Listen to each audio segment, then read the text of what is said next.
Hello everybody, I am Deepika from LearnoHub, a free learning platform where you can study science, maths, SST absolutely for free only at learnohub.com.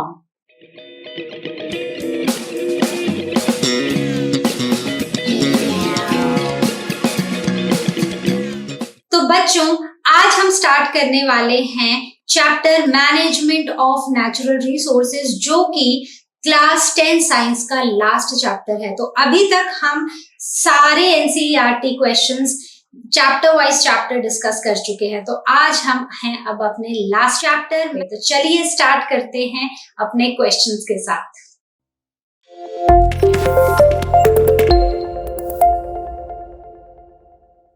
Question number 1. What changes would you suggest in your home in order to be environment friendly? आप अपने घर में क्या ऐसी changes करोगे जिससे कि आप एनवायरमेंट फ्रेंडली हो? मतलब कि एनवायरमेंट फ्रेंडली प्रैक्टिसेस कौन कौन सी होंगी आपके घर में जो आप फॉलो करोगे? तो आप यहाँ देख रहे होंगे कि मैंने लिखा है 5 आवर्स। तो अब ये 5 आवर्स क्या हैं? ये 5 आवर्स वही हैं जो हमें ये एनवायरमेंट फ्रेंडली प्रैक्टिसेस में हमारी हेल्प करेंगे। ठीक है, ये बहुत ही इंपॉर्टेंट है। ये पहले 3 आवर्स हुआ करते थे, अब 5 हो गए हैं, कई जगह 7 भी हम पढ़ते हैं। तो हम बात करेंगे 5 की, that is reuse, reduce, recycle, repurpose and refuse। ठीक है, तो बेसिकली हमें क्या करना है, जो भी हमारे पास चीजें हैं उनको हमें रिसाइकिल करना है, फिर यूज करना है फिर से, या कोई ऐसी चीज है जो एक पर्पस उसका खत्म होगा उसको किसी और काम में लगा लो। ठीक है, और हमें चीजों जो वेस्ट है उसको रिड्यूस करना है, और एक बहुत ही इंपॉर्टेंट चीज करनी है, रिफ्यूज करना है नॉन बायोडिग्रेडेबल आइटम्स को। फॉर एग्जाम्पल, अगर आप शॉपिंग करने जाते हो और आप उनसे बैग मांगते हो, सबसे पहली बात है कि अपना बैग लेके जाना शॉपिंग के लिए। अगर आप भूल भी गए हो and they offer you a plastic bag, you just refuse it straight away. ठीक है, तो स्टार्ट करते हैं कि हम घर में क्या क्या कर सकते हैं। Judicious use of water. तो सबसे पहले कि अगर आपके घर में आप ब्रश कर रहे हो तो टैप खुला नहीं छोड़ना है, शावर से नहीं नहाना है, पानी को बकेट में निकाल के नहाना है। फिर अगर आपको कहीं भी लीकिंग टैप्स या पाइपलाइंस दिखाई देती हैं तो उनको कंप्लेंट करके फिक्स कराना है। So that is judicious use of water. ठीक है, ये लास्ट दो जो है, it is not under that judicious use but it is our responsibility. ठीक है, तो हमें पानी को बहुत ही नाप तोल के यूज करना है। Then switching off lights, fans and other electrical appliances when they are not required. अब आप एक रूम में बैठे हो, अब आप इस रूम से बाहर जा रहे हो, आप टीवी देख रहे थे, आपने फैन भी ऑन किया था, बहुत गर्मी है, एसी भी ऑन था, बहुत गर्मी है। ठीक है, लाइट भी ऑन थी क्योंकि अंधेरा था। तो अब जब आप इस रूम से बाहर जा रहे हो तो आपको लाइट, फैन, एसी, टीवी सब कुछ बंद करना है, जिससे कि हम एनवायरमेंट के ऊपर जो प्रेशर है उसको कम कर सके। राइट, उसके बाद है using energy efficient appliances at home. अब भी आपने देखा होगा, अगर आप कभी नया फ्रिज लेने जाओ या नई वॉशिंग मशीन लेने जाओ या से आरओ लेने जाओ, तो उन सब में ना वो कुछ 4 स्टार 5 स्टार ऐसे स्टार्स आपको देखने को मिलते हैं। They are basically energy efficiency की, ये आपका इतना जो बिजली का बिल है वो बचाते हैं, ये कम बिजली का बिल यूज करते हैं। सो that is using efficient energy appliances at home. जो हम एनर्जी अप्लायंस यूज करें, पहले क्या होता था कि वो बड़ी बड़ी ट्यूबलाइट्स होती थी। ठीक है, नॉर्मल ट्यूबलाइट्स होती थी जो बहुत ज्यादा एनर्जी कंज्यूम करती थी।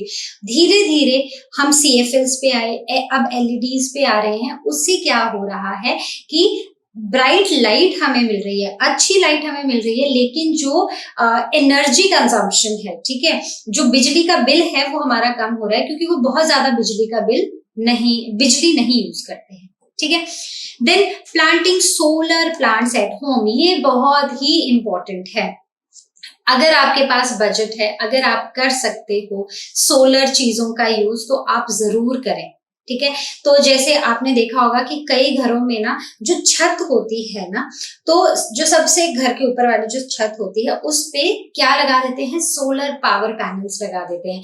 तो वो एनर्जी, लाइट को सोलर एनर्जी को कैप्चर करती रहती है और उसको कन्वर्ट करती रहती है इलेक्ट्रिसिटी में। तो इससे आपका बिजली का बिल भी बचता है। ये वन टाइम इन्वेस्टमेंट है, लेकिन आपका बिजली का बिल बचेगा।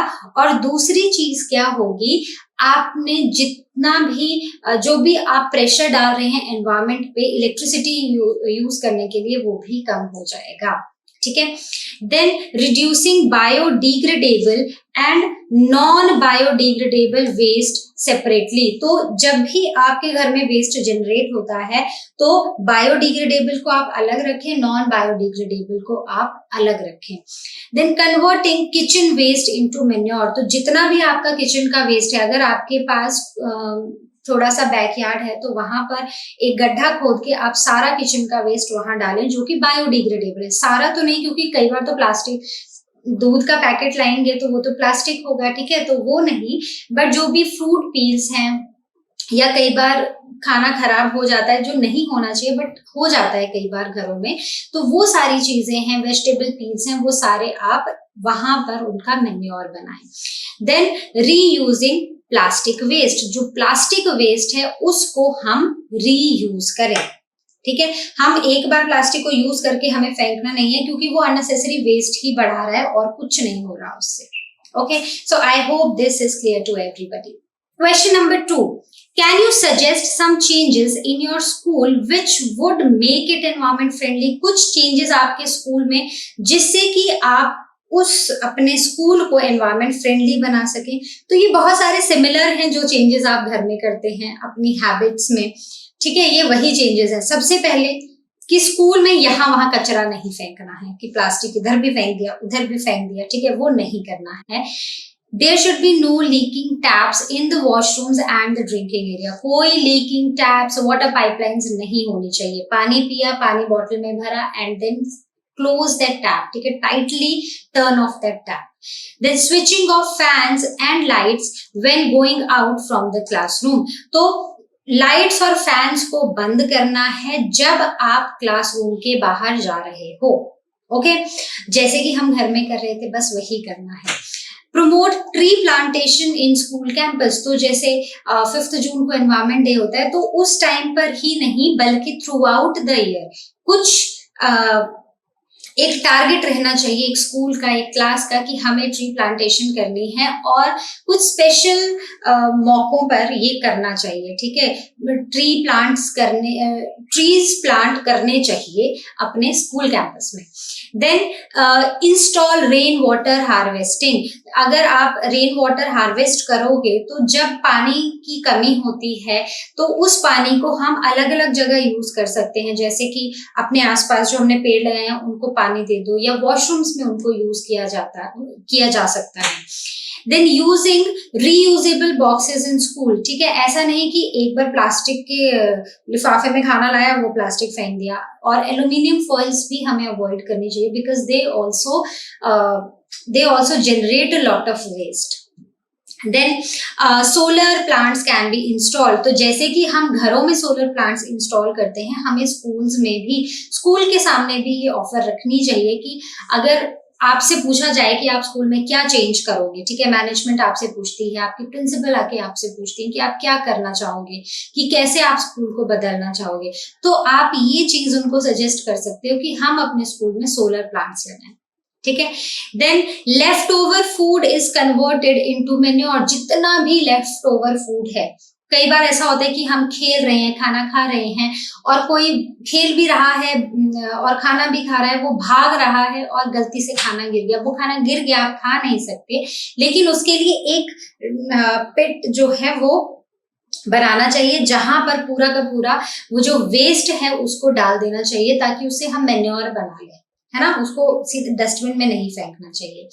Then using CNG vehicles for school, either you come by walk, ठीक है, अगर आपका घर पास है तो आप वॉक करके आ सकते हो, आप साइकिल पे आ सकते हो, और आप स्कूल के ट्रांसपोर्ट का यूज करो, पब्लिक व्हीकल्स का यूज करो, और CNG व्हीकल्स का यूज करो, because CNG is less polluting as compare to petrol and diesel vehicles.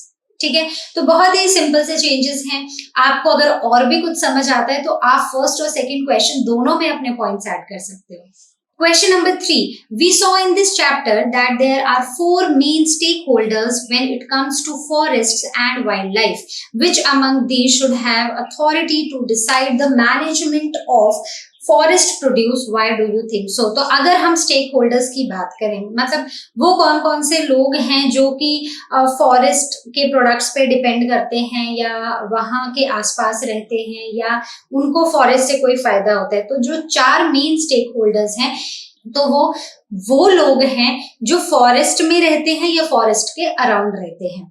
दूसरे फॉरेस्ट डिपार्टमेंट वाले, मतलब कि फॉरेस्ट डिपार्टमेंट वाले कौन होते हैं? गवर्नमेंट ऑफिशियल्स होते हैं, ठीक है। तीसरे इंडस्ट्रियलिस्ट, वो भी फॉरेस्ट में ताका झाकी करते रहते हैं क्योंकि उनको बहुत सारा जो चीजें हैं वो फॉरेस्ट से ही मिलती हैं। Then forest and wild life activist. तो अगर हम इन सब की बात करें तो आपको क्या लगता है कि जो फॉरेस्ट का प्रोड्यूस है, जो भी फॉरेस्ट में चीजें बन रही हैं, मिल रही हैं, उनको उनका फ्यूचर डिसाइड करने की, ठीक है, वो अथॉरिटी किसको होनी चाहिए कि अब ये प्रोड्यूस हुआ है, अब हम इसको कैसे यूज करेंगे, ये कौन डिसाइड करे? और आपको ऐसा क्यों लगता है कि ये इनको करनी चाहिए? अकॉर्डिंग टू मी, जो लोग फॉरेस्ट में रह रहे हैं या उनके आसपास रह रहे हैं, ठीक है, उनकी लाइफ कंप्लीटली डिपेंड करती है किसके ऊपर? फॉरेस्ट के ऊपर। तो एक अथॉरिटी हम उनको दे सकते हैं, और दूसरी फॉरेस्ट डिपार्टमेंट को, because they have knowledge of forest, और उनको पता है कि कैसे वहां पर एनिमल्स और प्लांट्स को रखा जाता है, कैसे हमें उनका एनवायरनमेंट हम प्रोटेक्ट कर सकते हैं, ठीक है।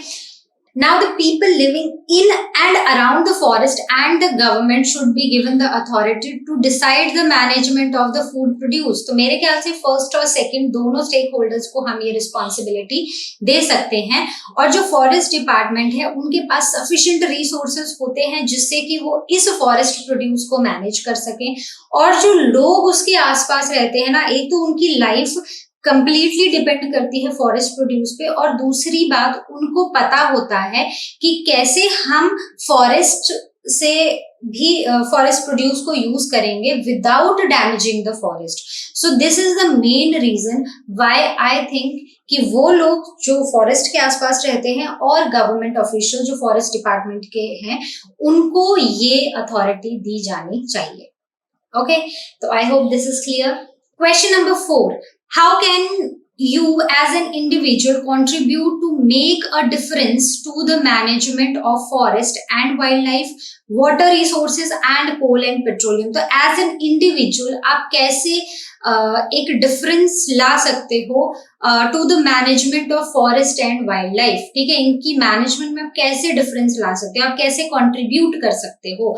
तो एज एन इंडिविजुअल हम रैलीज ऑर्गेनाइज कर सकते हैं ताकि हम पेड़ लगाएं जिससे कि हमारी वाइल्ड लाइफ का हैबिटेट बचा रहेगा, ठीक है। तो हमें एफॉरेस्ट्रेशन करनी है और डिफॉरेस्ट्रेशन को डिस्करेज करना है, और जो वाइल्ड लाइफ पोचिंग है, मतलब एनिमल्स का किलिंग है, किलिंग ऑफ वाइल्ड एनिमल्स, उसको हमें बैन करना है पूरी तरह से।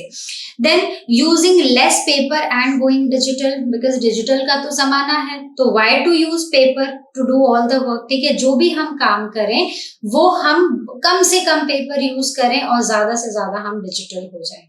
Okay, so this will avoid wasting paper, and this will also help in protecting trees, ठीक है, trees भी कट नहीं होंगे।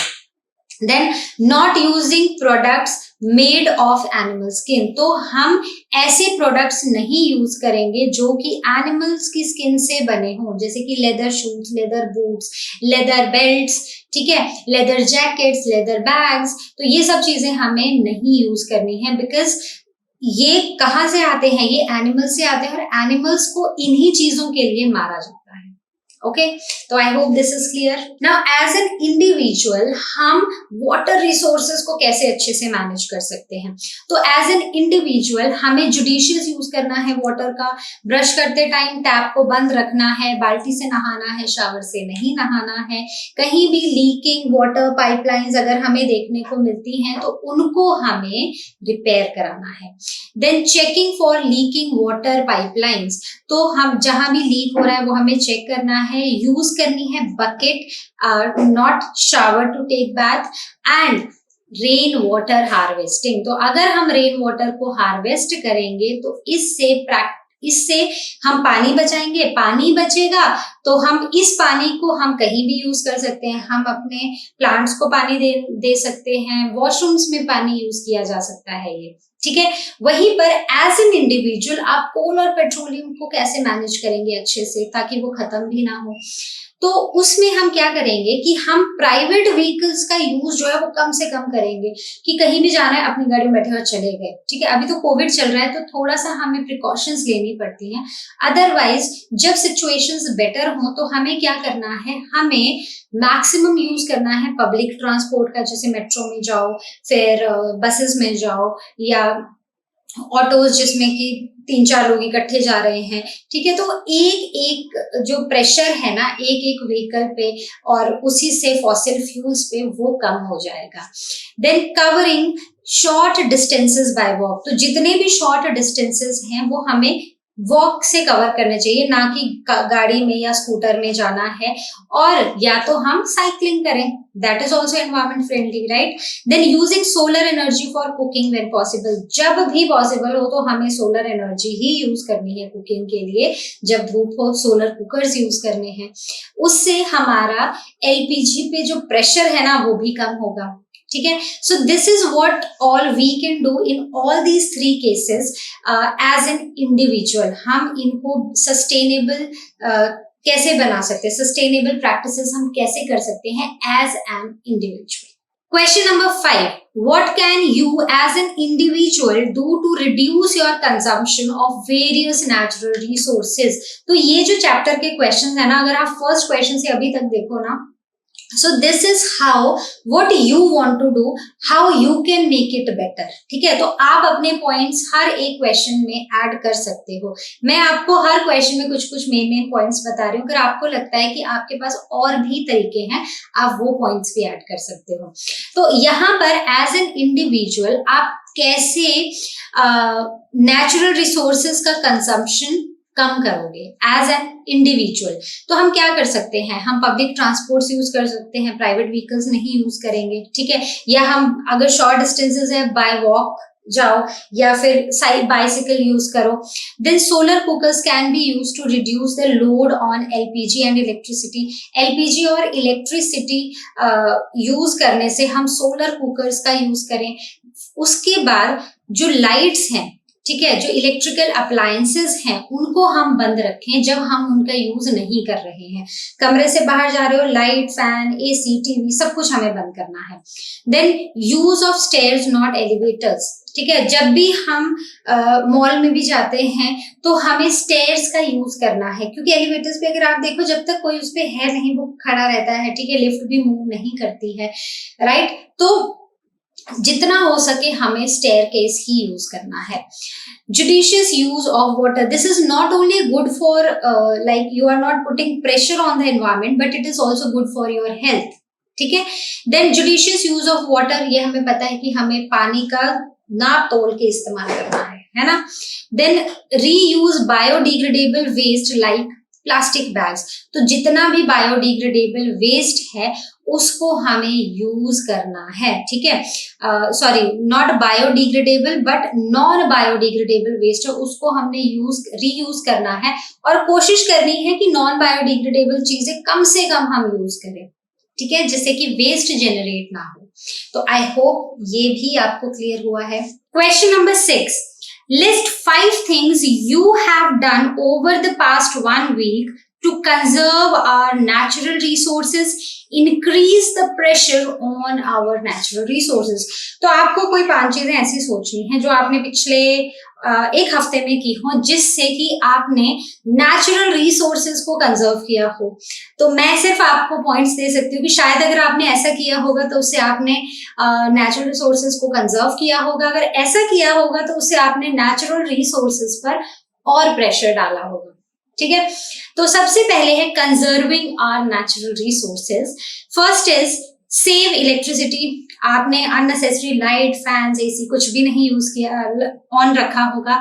आपने पानी को बचाया होगा किसी भी तरह से, चाहे वो लीक हो रहा था या शावर ना यूज करके बकेट में पानी लेके नहाए होंगे आप।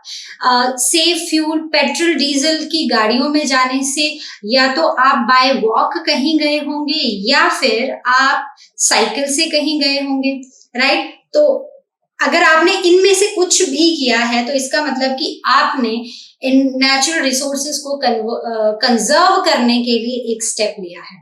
ठीक है, then using renewable sources of energy like solar energy.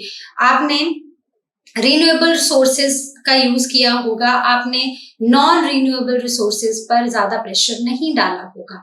तो आपने इनमें से कुछ भी किया होगा तो इसका मतलब ये है कि आपने नेचुरल रिसोर्सेज को कंजर्व किया है, आपने एक स्टेप फॉरवर्ड लिया है। अब इसमें मैंने सिर्फ 4 पॉइंट्स लिखे थे। 5th पॉइंट आप ये लिख सकते हो कि आपने किसी ना किसी तरह से पेपर को सेव किया। ठीक है, आपने अननेसेसरी पेपर वेस्टेज नहीं किया, जहां पर लिखने की जरूरत नहीं थी फोन पे आप सेव कर सकते थे कुछ चीजें, वो आपने वैसे की होंगी। जैसे आपने लिस्ट पेपर, घर की लिस्ट मम्मी ने बनाने को बोला, आपने पेपर पे लिस्ट ना बना के आपने फोन में लिस्ट बना ली। ठीक है, तो ये सारी हैं हमारी इन्वायरमेंट फ्रेंडली प्रैक्टिसेस जिससे कि आप कंजर्व करोगे अपने नेचुरल रिसोर्सेज को। अब हम देखते हैं नेक्स्ट पार्ट कि क्या आपने ऐसा कुछ किया जिससे कि हमारे नेचुरल रिसोर्सेज पर और भी ज्यादा प्रेशर आया। तो चलिए देखते हैं B part, increase the pressure on our natural resources. तो क्या आपने पेपर वेस्ट किया तो फिर आपने नेचुरल रिसोर्सेज पे प्रेशर डाला। ठीक है, then unnecessary switched on AC और हीटर। तो जिस चीज की भी आपके एरिया में रिक्वायरमेंट है, अभी एसी की है या हीटर की है, अगर आपने इनमें से कोई भी चीज अननेसेसरी ऑन रखी थी तो इसका मतलब आपने कहीं ना कहीं नेचुरल रिसोर्सेज पर प्रेशर डाला है। Then used shower to take bath. तो आपने शावर का यूज किया नहाने के लिए, तो again you have burdened on natural resources. Then kept tap on for a while while brushing teeth. तो अगर आपने टैप ऑन रखा हो अपने दांत ब्रश करते टाइम। देन यूज स्कूटर और car for short distances. Short distances में आप बाय वॉक नहीं गए, साइकिल से नहीं गए, बल्कि आप कार और स्कूटर से गए, तो again that is not environment friendly practice. ठीक है, तो आई होप ये पूरा क्वेश्चन आपको क्लियर हुआ होगा। मैंने आपको कुछ पॉइंट्स दिए हैं, अगर आपको कुछ और पॉइंट्स आपके दिमाग में हैं आप उनको लिख सकते हैं। Question number 7, on the basis of the issues raised in this chapter, what changes would you incorporate in your lifestyle in a move towards a sustainable use of our resources? तो हमने जितनी भी चीजें इस चैप्टर में पढ़ी, ठीक है, जो भी इश्यूज को हमने रेज किया, तो आप क्या चीजें अपने लाइफस्टाइल में इनकॉर्पोरेट करोगे जिससे कि आप रिसोर्सेज का सस्टेनेबल यूज करो। सस्टेनेबल यूज का मतलब कि जो आज हमारे पास नेचुरल रिसोर्सेज हैं हम उनको कुछ ऐसे यूज करें ताकि वो आज हमें भी मिलते रहें, हम उनसे बेनिफिट लेते रहें, और जो हमारी फ्यूचर जनरेशंस हैं उनके लिए भी वो नेचुरल रिसोर्सेज अवेलेबल हों। ऐसा ना हो कि आज हम उनको ओवर यूज कर लें और फिर हमारे फ्यूचर जनरेशंस के लिए वो पूरी तरह खत्म हो जाएं। तो सबसे पहले segregate waste generated at home. तो हम क्या कर सकते हैं, जितने भी हमने इश्यूज देखे हैं तो उसमें एक वेस्ट जनरेशन एक बहुत ही बड़ी प्रॉब्लम रही है। तो हम जब भी वेस्ट जनरेट करें हम उसको सेग्रीगेट करेंगे, नॉन बायोडिग्रेडेबल को अलग रखेंगे, बायोडिग्रेडेबल को अलग रखेंगे। देन सेव इलेक्ट्रिसिटी, इलेक्ट्रिसिटी बचाएंगे, इससे एनवायरमेंट के ऊपर प्रेशर कम होगा। पानी बचाएंगे जिससे अगेन एनवायरमेंट के ऊपर प्रेशर कम होगा। Then judicious use of water and avoid wastage by quickly repairing any leaking taps and pipelines. तो हमें पानी का जुडिशियस यूज करना है और पानी की वेस्टेज को पूरी तरह से हटाना है। कहीं भी लीकेज है हमें उसको इमीडिएटली रिपेयर कराना है। Then rain water harvesting and plantation of trees. तो हमें रेन वाटर को हार्वेस्ट करना है जिसको कि हम बाथरूम में यूज कर सकते हैं, अपने गार्डन में यूज कर सकते हैं, और हमें ट्रीज को प्लांट करना है। Then recycling of non biodegradable products. जितने भी हमारे नॉन बायोडिग्रेडेबल प्रोडक्ट्स हैं उनको हमें रिसाइकल करना है। Then using cloth bags for shopping instead of using paper bags and plastic bags, हमें क्लॉथ बैग्स यूज करने हैं। तो अगर आपको लगता है कि कुछ और भी चीजें हैं जो आप इनकॉर्पोरेट कर सकते हो अपने लाइफस्टाइल में ताकि आप हमारे नेचुरल रिसोर्सेज का सस्टेनेबल यूज करें, तो आप वो लिख सकते हो। इसमें एक वॉकिंग एंड साइकिलिंग भी हो सकता है rather than using petrol and diesel vehicles. ठीक है, और अगर पेट्रोल और लॉन्ग डिस्टेंसेस पर भी हैं तो पेट्रोल और डीजल व्हीकल्स को छोड़ के हम सीएनजी का ज्यादा यूज करें तो वो भी हमारे एनवायरमेंट के लिए बहुत हेल्दी प्रैक्टिस होगी। ये तो था हमारा क्लास 10 का लास्ट चैप्टर जो कि है मैनेजमेंट ऑफ नेचुरल रिसोर्सेज। तो हमने सभी चैप्टर के एनसीईआरटी सॉल्यूशंस को डिस्कस कर लिया है एंड आई होप हर एक चैप्टर आपको बहुत ही अच्छे से क्लियर हो गया होगा। तो इसी के साथ अब हम मिलेंगे नेक्स्ट टाइम, और जैसा कि आप जानते हैं लर्नो हब फ्री है पर बेस्ट है।